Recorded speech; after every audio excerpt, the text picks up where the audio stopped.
Hey, I just wanted to chat about something really quickly.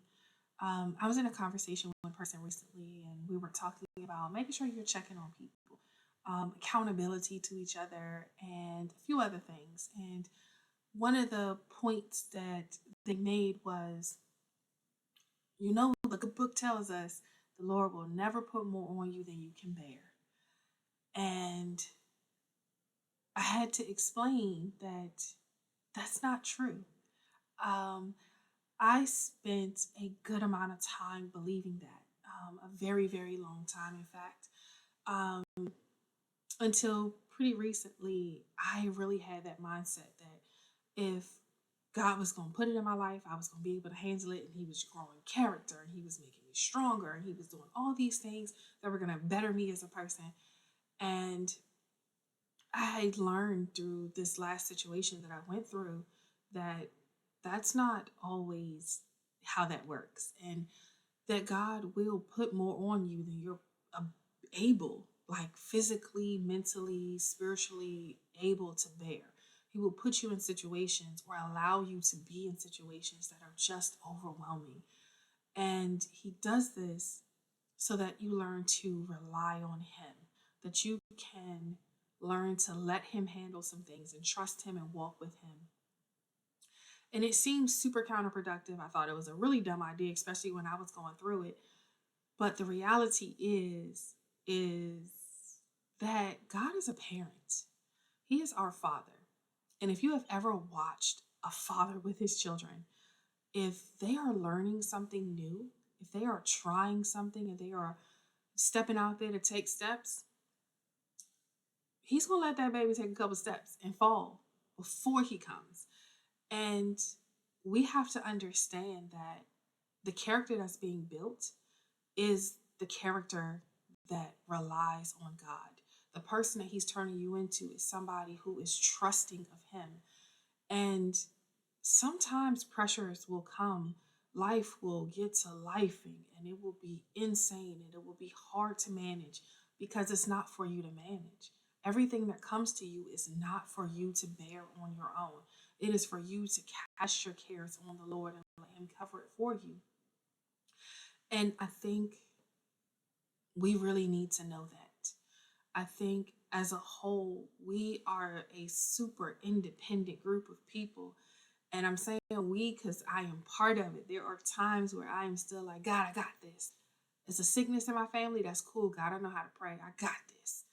And the reality is, there are things that are going to happen that are not in our control, that are not in our capability to manage. And we have to learn to really let it go. When you have adult children that grow up and do their own things, or you have kids that think they're adults and are off living a life and wanting to do what they want to do, and it's creating headache and heartache for you, that it's not in your ability to literally chain them to a chair so they don't go out and do stuff. Um, you got to give it to God. You got to pray about it. And you have to really let God handle it. And you do what's in your power to do, because faith without works is dead. So I'm going to put feet to my faith. I'm going to work on it. I'm going to do what it is that I can do. I can make sure that they have the meals they need. I can make sure they have the clothes they need. I can make sure that the rules are the rules that we set.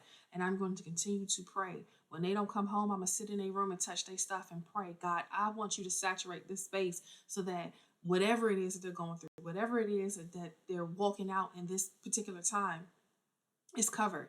When the bills aren't matching my paycheck, and stuff is getting out of whack, I'm gonna sit down with these bills and I'm gonna pray and I'm gonna write these checks, or I'm gonna sit online and I'm gonna touch this laptop and I'm gonna say, God, I need you to handle this because this is what I have. And I'm gonna make the phone calls that are necessary to make to get the extensions or whatever it is I need to do.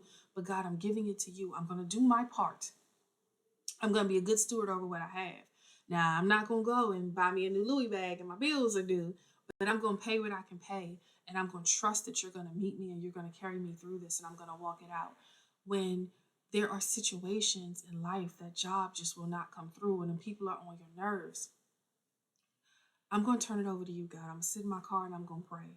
I'm gonna sit in my office. I'm gonna pray. I'm gonna anoint these spaces, and when they take me to my limit, God, I'm going to pray. I'm going to talk to you, and I'm not going to run my mouth. I'm not going to call my friends and talk about it. I'm not going to do any of those things. When I do call somebody, I'm going to say, hey, I'm walking this out, and it's hard, and there's more than I can handle. And I need you to be a brother to me. I need you to be a sister to me. And I need you to walk this with me. I need you to touch hands with me and pray. I need you to pray even when you go to work and you doing good. I want you to pray for me because I'm not okay in here. And build a community. Build a community. Be accountable to each other because we were never designed to carry everything on our own. We were never designed to walk life out by ourselves. We were designed to have a community of brothers and sisters that rely on our Father God to carry us. And we talk to Him through prayer. Prayer does not have to be, oh, Father God. It can be, God, I'm struggling. I need you. So just remember, while the good book seems to say some things, the Bible doesn't always carry those. Let's spend some time researching and understanding for ourselves. God bless you. Have a great